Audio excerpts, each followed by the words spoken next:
வணக்க மக்களை, சட்டமும் கிடைக்கப்பட்ட மிக முக்கியமான தகவல் ஒன்று வெளியாகி இருக்கிறதாம். இரவோடு இரவாக அதிமுகவில் இணைந்தார் பிரேமலதாவுக்கு செம அதிர்ச்சியா. வாங்க வீடியோவை முன்மாக்கலாம். அதாவது தமிழகத்தில் வரக்கூடிய இந்த 2026 சட்டமன்ற தேர்தல் என்பது நெருங்கக்கூடிய சூழல் தான். ஒரு மாத காலம் மட்டுமே இருக்கும் நிலையில்தான் அனைத்து கட்சிகளுமே தங்கள் கட்சி பணிகள் எல்லாம் தீவிரமாக செயல்பட்டு வருகிறதா.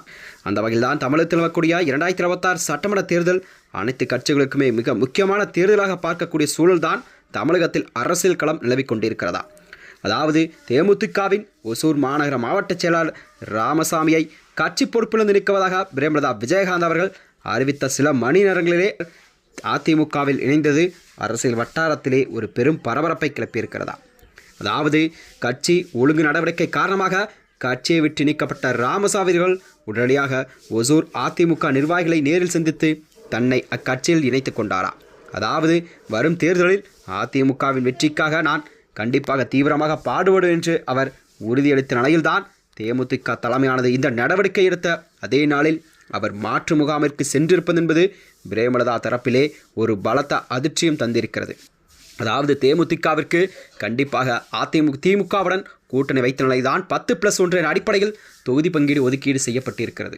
இந்த நிலையில்தான் ஒரு தொகுதியானது ராஜ்யசபா சீட் என்பது தேமுதிகவின் பொருளான எல்கே சுதீஷ் அவர்களுக்கு கொடுக்கப்பட்ட நிலையில்தான், அதாவது சட்டமன்றத்தில் போட்டியிட 10 தொகுதிகளை அவர் செய்திருக்கிறார்.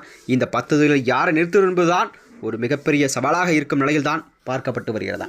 இந்த நிலையில்தான் அதாவது விஜயகாந்த் மறைவுக்கு பிறகு தேமுதிக சந்திக்கும் முதல் சட்டமன்ற தேர்தல் என்பது அனைவரும் அறிந்த உண்மை. இந்த வகையில்தான் இந்த சட்டமன்ற தேர்தலில் தேமுதிக கண்டிப்பாக அவர்களுக்கு கொடுக்கப்பட்ட அந்த 10 தொகுதிகளில் அவர் வெற்றியை சூடுவாரா என்ற நிலையில்தான் பொறுத்திருந்து பார்க்க வேண்டும். இந்நிலையில் அது மட்டுமன்றி 2005ஆம் ஆண்டிலே எதிர்க்கட்சி தலைவராக இருந்து வந்தவர் விஜயகாந்த் அவர்கள். அந்த வகையிலே விஜயகாந்த் மறைவுக்கு பிறகு தேமுதிகவின் தொண்டர்களிடையே ஒரு பெரும் சோகமில்லாமல் இருக்கின்ற சூழல்தான் அக்கட்சியிலே ஒரு பெரும் பலமாக பார்க்கப்பட்டு வருகிறதா. இந்நிலையில்தான் தேமுதிக அந்த 10 தொகுதிகளில் கண்டிப்பாக அவர்கள் வெற்றி பெறுவார் என்றுதான் பொறுத்திருந்து பார்க்க வேண்டும்.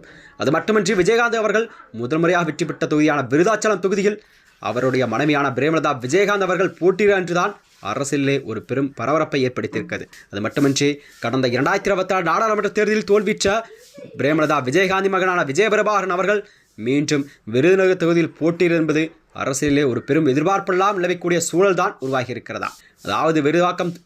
விருதுநகர் தொகுதியில் குறைந்த வாக்கு எண்ணிக்கையை தோற்றுவித்த விஜயபிரபாகரன் அவர்கள் மீண்டும் 2026 சட்டமன்ற தேர்தலில் போட்டியிட என்பதுதான் குறிப்பிடத்தக்கதா. அந்த வகையில்தான் வருகின்ற 2026 சட்டமன்ற தேர்தல் தேமுதிகவிற்கு வாழ்வாசாவா என்ற நிலையில்தான் கண்டிப்பாக இந்த தேர்தல் அமையும் என்பதை அனைவரும் அறிந்த உண்மை.